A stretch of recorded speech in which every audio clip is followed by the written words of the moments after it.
सुनना बाबा जी सुनना, ठीक है, पहले ना दी दुकान बना ली है।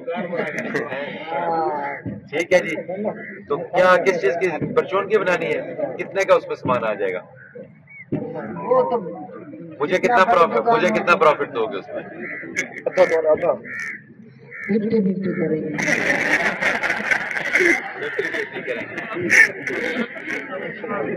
चलो ठीक हो गया, डन हो गया। अभी कितने का सामान डलेगा?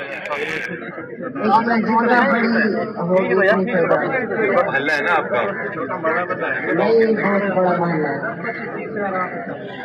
25,000 से चल जाएगा, शुरू हो जाएगा? 50,000 से चल रहा है।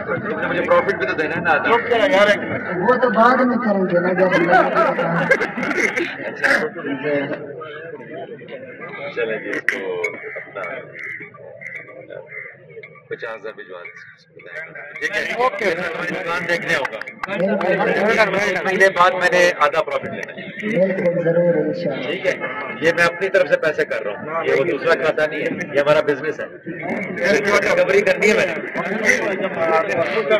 ठीक है, चलो जाओ, खुश रहो, अल्लाह ताला हमारे, ठीक है।